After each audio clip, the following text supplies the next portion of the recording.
The lock clicked. Then came the sound of high heels tapping against the hardwood floor, soft and cautious, as if trying not to wake anyone.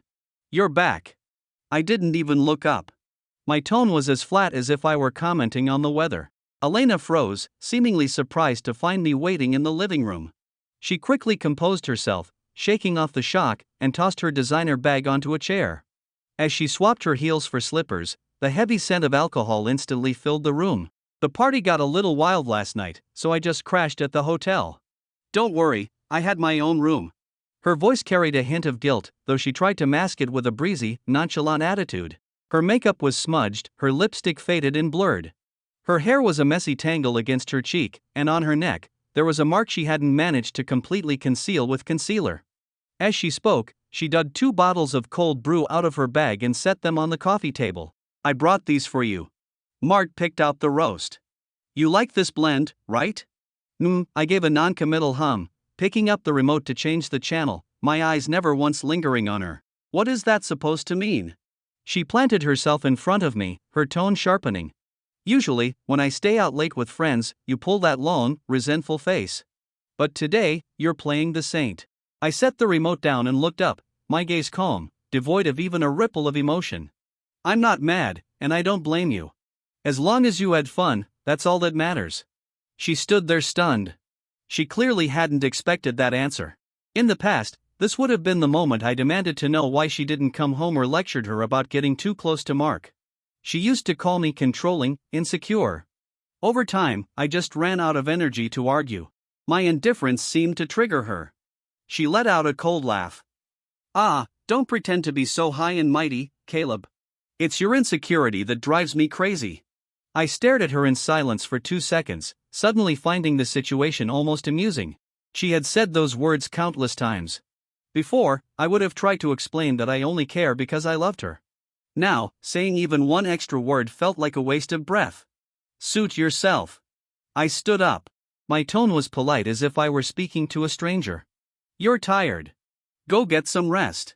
Without waiting for a response, I turned and walked into the bedroom, closing the door softly behind me. I knew she remained standing in the living room for a long time. I could feel her confusion, her disbelief, and that vague sense of guilt radiating through the wood. But what did that have to do with me? I leaned against the door and took a deep breath. I felt nothing but relief. That tightness in my chest that had plagued me for years was finally slowly loosening up. The next morning, before I left for work, Elena was already sitting at the dining table. She was wearing an oversized hoodie, the dark circles under her eyes visible despite her rest. She held a coffee mug with both hands, taking small, tentative sips. I intended to head straight out, but she looked up at me. "Do you have plans today?" "Yeah. Heading to the office to wrap up some things." I adjusted my watch strap, my tone maintaining that same neutral baseline, neither cold nor warm.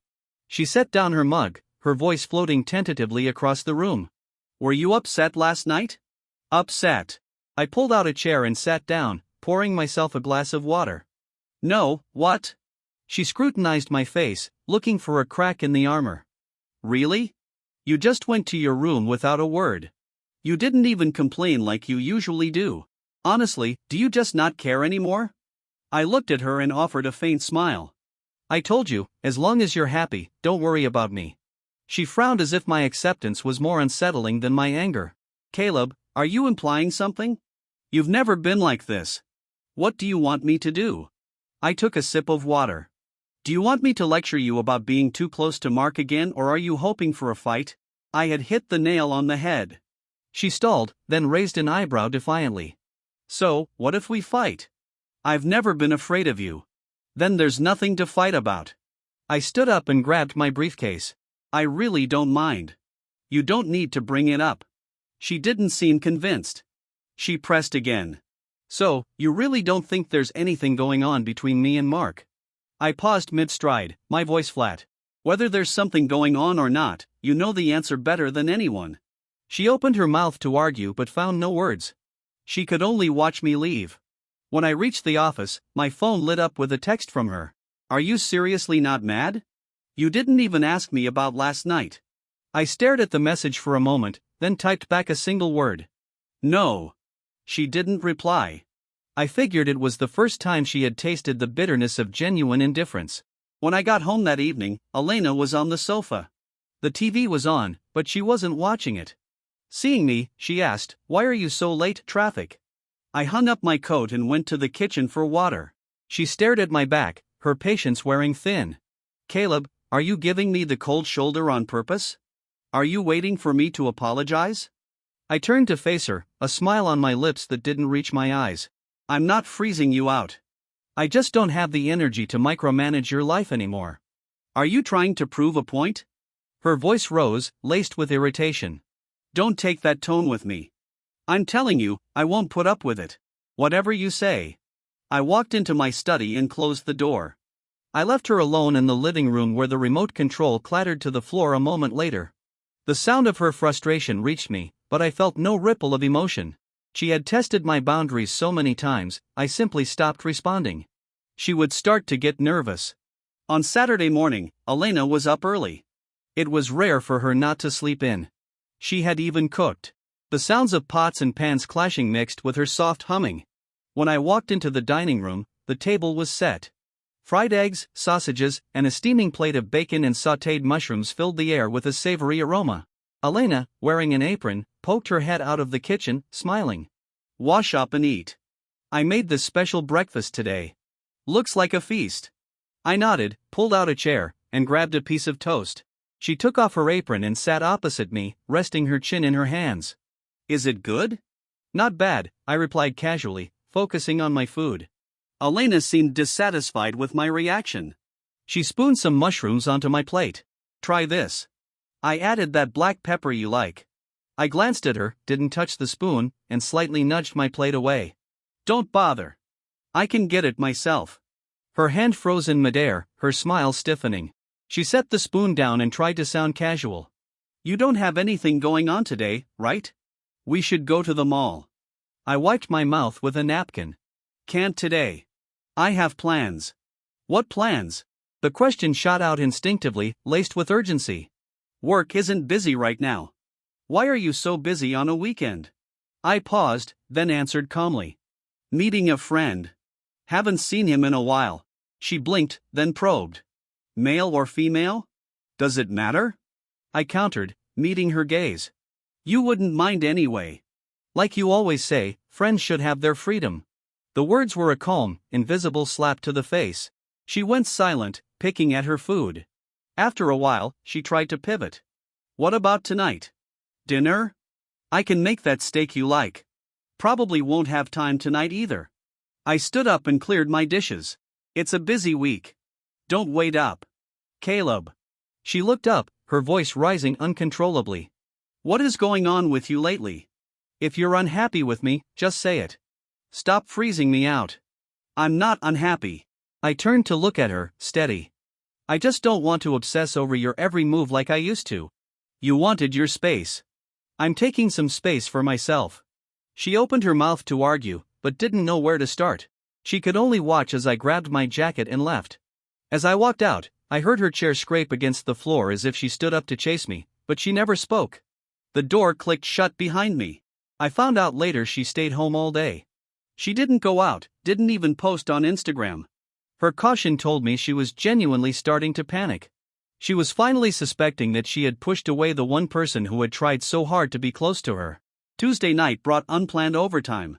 It was nearly 9 o'clock when I walked out of the conference room. Just outside the building, a familiar voice called out, "Caleb, what are you doing here?" I turned around. It was Sarah, a senior from my college days. She looked exactly the same, shoulder-length wavy hair, that trademark smile, eyes sparkling with energy. "Sarah, long time no see." I smiled. "When did you get back?" "Last month I moved back for good." She walked over briskly and patted my shoulder. "You've done well for yourself these past few years. Suit and tie, you look the part. You haven't changed a bit. Still look exactly like you did in college." I stepped aside, gesturing for us to walk together. "Since you're just back, do you need help with anything?" She laughed and shook her head. "Don't be so polite, Cal. I called you by your nickname for years. Why are you acting like a stranger, Cal?" I hadn't heard that nickname in forever. It felt a little strange coming from her, but I just smiled helplessly. "I'm used to Caleb now. Not many people call me that since graduation. We walked and talked about old times, from eccentric professors to dorm disasters. It felt easy, like yesterday. Nostalgia has a way of relaxing you, and I found myself talking more than usual. My phone buzzed. A text from Elena, still at work? I replied quickly, chatting with a friend. Back soon. Sarah glanced at my screen and smiled. Girlfriend? I didn't answer verbally, just nodded. Sarah raised an eyebrow playfully. You never mentioned her. Who's the lucky girl? Just an old friend. I downplayed it. As we were saying our goodbyes near the entrance, Elena suddenly appeared. She must have come to pick me up. I hadn't expected her to run into Sarah. Elena stood a few feet away. Her expression was calm, but her eyes betrayed poorly masked jealousy. Sarah, my college senior, I introduced her. This is my wife, Elena. Sarah greeted her warmly, and Elena offered a polite but strange smile. After a few pleasantries, Sarah tapped my shoulder. Cal, I'll take off. Let's grab lunch soon. Cal? Elena repeated the name, her tone sharp with suspicion. Yeah, that's what everyone called me back then, I said calmly, ignoring her tone. On the drive home, Elena pretended not to care. You and that Sarah woman seemed pretty close. Old classmates, we got along well. My voice remained flat. She didn't push further, but her knuckles were white as she gripped her purse strap. Later, Sarah texted inviting me to a college reunion that weekend. I accepted, but didn't tell Elena. She always claimed she didn't like me interacting with female friends, so I decided not to burden her with irrelevant details. However, she kept bringing Sarah up in casual conversation. Her jealousy grew increasingly obvious. Saturday evening, I was getting dressed. Elena leaned against the doorframe, eyeing my tie. Dressed up sharp. Where are you going? Reunion. I straightened my cuffs. Which classmates? She probed. Sarah organized it. I told you about her. I glanced to her. She scoffed. Must be nice to be so free, filling up your weekends like this. I ignored the jab, grabbed my keys, and left. She stood there watching me go. In the reflection of the hallway mirror, I saw her expression. She definitely cared. The reunion was at a nice bistro. Sarah had booked a private room. Seeing familiar faces felt surreal. I sat next to Sarah. When the food came, she poured my tea and I helped serve the seafood platter, a habit from our college days. You remember I love shrimp? Sarah beamed, her eyes crinkling. Hard to forget when you used to steal them off my plate. I joked softly, placing a portion on her dish. Someone across the table whistled. Caleb is still the gentleman. Sarah, you're lucky. I just smiled. Sarah didn't mind teasing back. Hey, don't start rumors. I have a husband. It was harmless banter, but when we took a group photo and posted it, Elena didn't see it that way. 30 minutes later, my phone pinged. Elena, you two look cozy. I looked at the photo, then replied. Just old classmates. It's a reunion. She didn't reply, but when I got home, the air pressure in the apartment was lethal. Elena was on the couch, phone in hand, staring at the screen like a judge reviewing evidence. You had fun today, she said coldly. Letting your friends serve you food yourself. I hung up my coat. I was just being polite. She let out a harsh laugh. Oh, so you're attentive to your friends. How come I never see you being this attentive to me? I never said anything when you and Mark shared a bowl of noodles, I said, looking her straight in the eye, my voice steady. Besides, being casual with friends is normal. Didn't you always say small things aren't worth fighting over? She choked on her words, her face flashing between anger and pale shock. What is that supposed to mean? Are you comparing me to her on purpose? No, I poured a glass of water and took a slow sip. I'm just following the rules you taught me. Nothing more. Caleb. She shot up, her voice trembling with suppressed rage. What are you trying to say? Just because I was close with Mark, you're doing this to spite me. I looked at her, my calmness making her anxious. I'm not doing anything to spite you. Like I said, I just thought you never cared about boundaries with friends, right? She snapped. Friends? You're practically dating in that photo. You posted that to humiliate me. It's a group photo. Humiliate you. I laughed dryly. You're overthinking it, Elena. She glared at me, lips trembling, unable to form a coherent argument. Finally, she stormed into the bedroom and slammed the door. In the silence that followed, I exhaled a long, weary breath. It felt like after years of losing arguments, I had finally found my balance. The next day, Sarah posted the photo on her feed with a caption, "Years later, Cal is still as thoughtful as ever. Glad some things don't change." I glanced at it. Didn't comment. Elena called almost immediately. "What are you doing?" Her voice was low, dangerous. "What's up?" I leaned back in my office chair. "What is your relationship with Sarah?" She skipped the pleasantries. "College friend, I told you. Did you see her post?" She was seething. "I saw it," I said blandly. "Nice picture." Silence hung on the line, then an explosion. "Caleb, do you not give a damn about our marriage anymore? Why would you say that? Why? Do you have any idea how I feel seeing you that intimate with another woman publicly? How does that make me look?" "It's just a photo," I said coldly. "And regarding your feelings, that's strange. I remember you always saying friends don't need to be so uptight. Is that rule only for you?" She froze. The silence lasted a few seconds before she screamed. "You're doing this on purpose. You're trying to hurt me. You don't respect me at all." I felt nothing but fatigue. Her emotions were a tangled mess, and I had no desire to unravel them. "Elena, I'm just treating friends the way I've been taught by you. Keep it natural, no boundaries." "Caleb." She was sobbing now. "You have to do this to me. Do you know what you're doing?" "I know exactly what I'm doing. If you think I'm wrong, then was everything you said to me in the past also wrong?" She was stuck. "If you think this is inappropriate, shouldn't you take back all those excuses you made for yourself?" I cut in, my voice sharp as a knife. "Elena, don't forget you set these standards." She couldn't speak. She hung up. I knew she was shaking with rage. When I got home, the lights were on. Elena was sitting on the sofa waiting. She stood up the moment I entered. "Caleb, we need to talk, finally." I nodded and set my briefcase on the sofa. "Go ahead." She stared at me, eyes rimmed red, her voice thick with accusation. "Why are you doing this? You know I'd be upset. Why do you keep contacting her?" I looked at her calmly. "You and Mark have been at it for years. I never saw you create distance." "That's different." She shouted. "We grew up together. Sarah and I are friends, too." I let out a cold chuckle. "I haven't forgotten anything you've said, Elena. Do you think the rules you laid out only apply to me? That you get to break them whenever you want?" Her lips quivered, but she couldn't form a rebuttal. She just glared. "If you think I'm crossing a line, fine. From today on, I accept that you won't mind me being affectionate with my friends." I looked her dead in the eye. "That's fair, right, Elena?" Tears swirled in her eyes, but didn't fall. I turned and walked to the bedroom, leaving her standing there as if her soul had been snatched away. The air was thick with tension, but for the first time, I felt like none of it was my problem. After the fight, the house fell into a weird silence. She stopped talking to me, leaving early and coming home late. I assumed she was venting to girlfriends. Instead, she went to Mark. Mark's social media was always loud, but this time he posted a video that stung my eyes. A hotel room.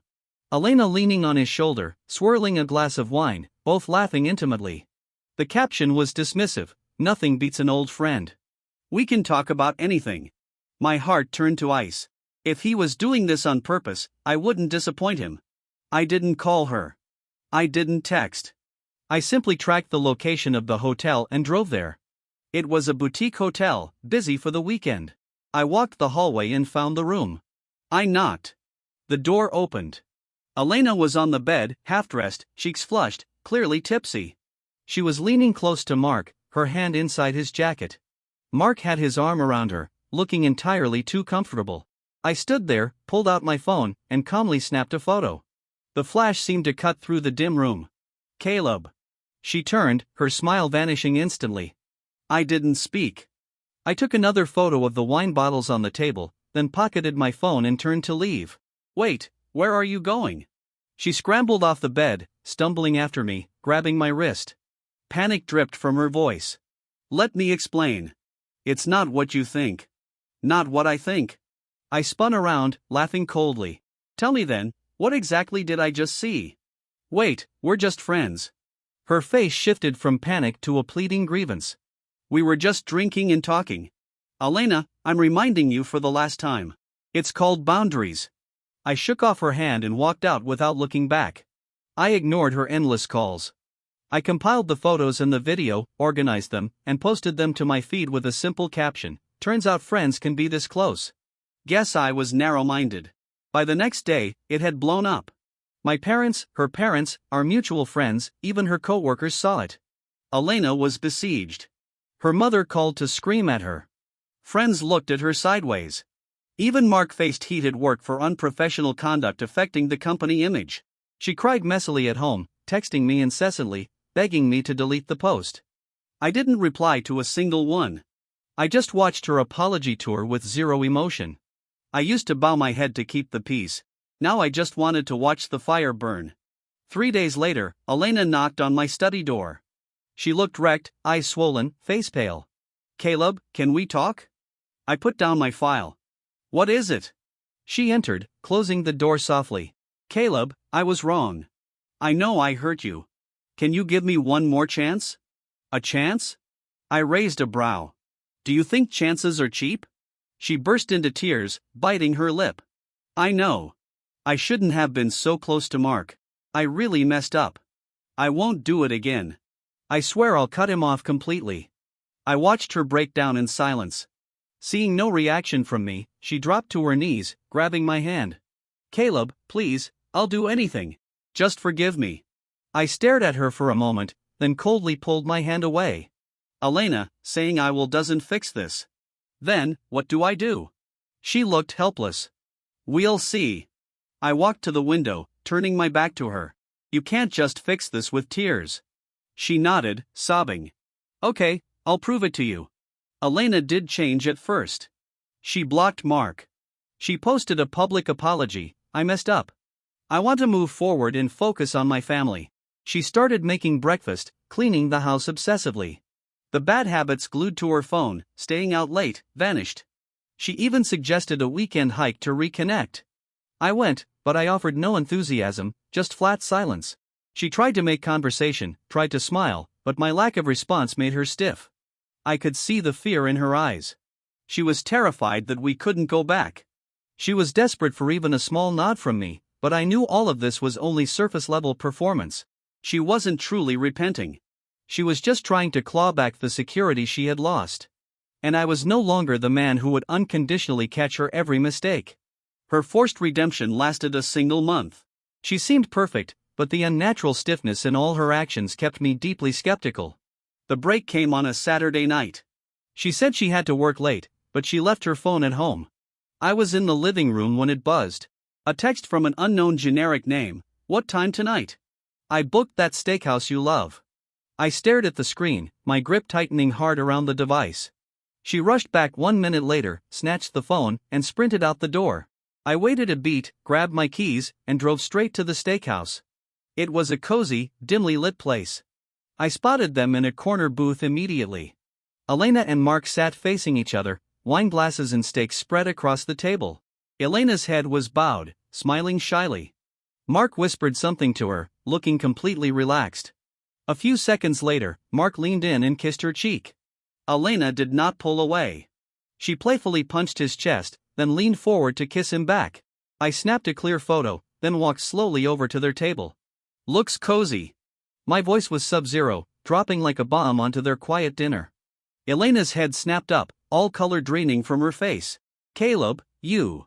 Mark froze, then stood up, trying to play it cool. "Caleb, don't misunderstand. We were just misunderstand." I cut him off with a sneer, holding up my phone screen to show the photo I had just taken. Elena stumbled backward, nearly falling off her seat. "Caleb, it's not like that. Save it." I looked at her with unmasked disgust. "Elena, I thought we were clear. Turns out your regret was nothing but a performance." Tears streamed down her face. "No, I felt lonely." "Lonely? So you ran straight back to him?" My voice stayed calm but carried lethal coldness. "Do you think I'm ever going to believe a single word you say again?" Mark tried to step between us. "Caleb, listen to me." I shot him a sharp glare. "You better shut your mouth. I gave you a pass once before. This mess is on you." I turned and walked away without another word. I heard a chair scrape loudly and Elena screaming, "Caleb, don't go. Listen to me." I didn't stop. Her frantic explanations were completely worthless to me. Back home, I printed everything, the photos, all the chat logs between her and Mark. I laid the stack across the dining table. When Elena came home crying, she saw the pile of evidence spread out before her. She rushed to me, grabbing my arm. "Caleb, I know I was wrong. Please, I wasn't thinking." I shoved the stack of papers toward her. "This is what you promised me you'd never do again." She flipped through them, shaking uncontrollably. "Caleb, please. Enough." I pulled my arm away. "Elena, I'm done. I want a divorce." She froze completely. "Divorce? No. Caleb, we can fix this."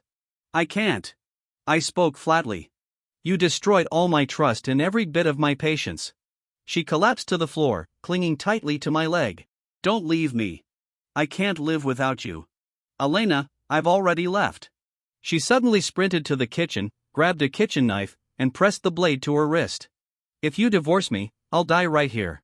My heart clenched briefly, but my face remained stone cold and unyielding. "Elena, do you think this childish threat fixes anything between us?" She trembled, knife still clutched in her shaking hand. "Caleb, I really can't lose you." I walked over, gently took the knife from her limp fingers, and set it safely aside. "If you want me to stay, learn to love yourself instead of threatening harm to win my pity." She slumped down onto the floor, wailing in total despair. I walked into the bedroom and locked the door behind me. She cried nonstop all through the night.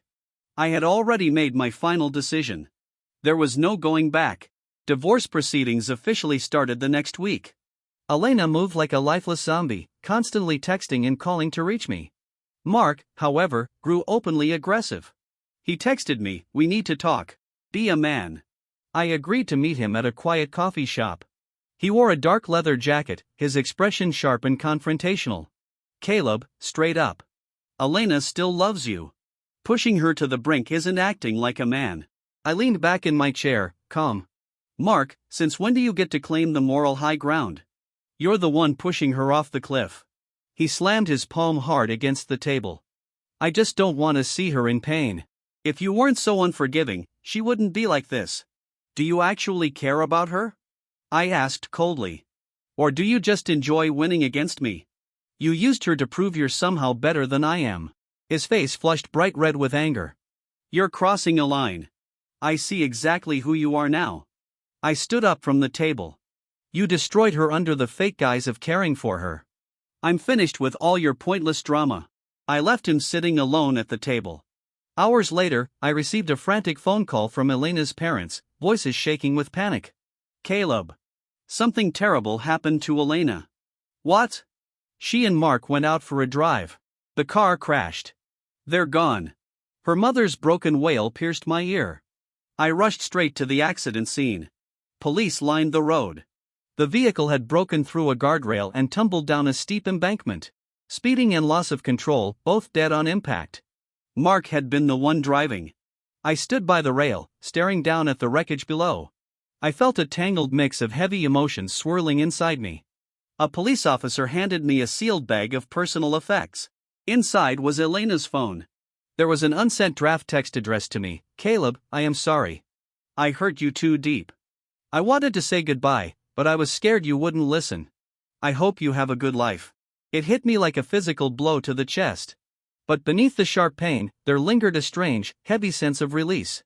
It was finally all over. A tragic, terrible end, but now I could start rebuilding my own life. A week later, the joint funerals were held. The autopsy report ruled out foul play entirely. It revealed Elena had been 3 months pregnant. We hadn't shared a bed together in 6 months. Her act of regret had been far more convincing than I ever realized. Her parents held my hands, weeping openly. "Caleb, we're so sorry. We didn't raise her right." "Don't," I said softly. "It's all in the past. Please take care of yourselves." I didn't stay for the full wake. I said my quiet goodbye at the stone marker and walked away. The only respectful way to close a broken relationship is to let it fully go. Back home, I opened every window wide. Bright sunlight flooded the quiet living room. I packed every item linked to Elena into cardboard boxes and moved them down to the basement for storage. The final clean cut. My phone buzzed with an incoming text from Sarah. Heard things have been unbelievably rough for you lately. Let's meet up and talk if you want. I hesitated briefly, then typed a reply, thanks. I could use some fresh air. A few days later, we met at a cozy book bar. Sarah handed me a warm latte, her expression soft with quiet concern. How are you holding up? Any better at all? I'm getting there. I offered a faint smile. It was brutal at first, adjusting to all this quiet, but I'm slowly growing used to it. She nodded, her eyes gentle yet full of quiet certainty. Starting over isn't nearly as terrifying as it seems. You're a rational, steady guy, Caleb. I know you can handle this. In that quiet moment, a massive weight lifted clean off my shoulders, a lightness I hadn't felt for many long years. She was right. Starting over was not impossible. In the days that followed, I shifted my full focus to my career and my own peace of mind. I started running every single morning, read far more books, and spent weekends volunteering at a local community center. I also adopted a gentle stray cat. I named her Nova, a quiet symbol of new beginnings. Sometimes faint thoughts of Elena would drift into my head, but the old memories no longer carried that sharp, burning sting. Her departure marked the end of one painful chapter. But my life still held countless blank pages left to write. One crisp early morning, mid-run, I paused to watch the sun rise over the entire city skyline. Golden warm light washed over every building, brilliant and soft. I stood still, taking one deep, steady breath, letting cool morning air fill my lungs completely. I felt fully energized, wrapped in a quiet inner strength I had long forgotten I possessed. This was my new life, unshackled by the past, and finally overflowing with genuine hope. Story complete.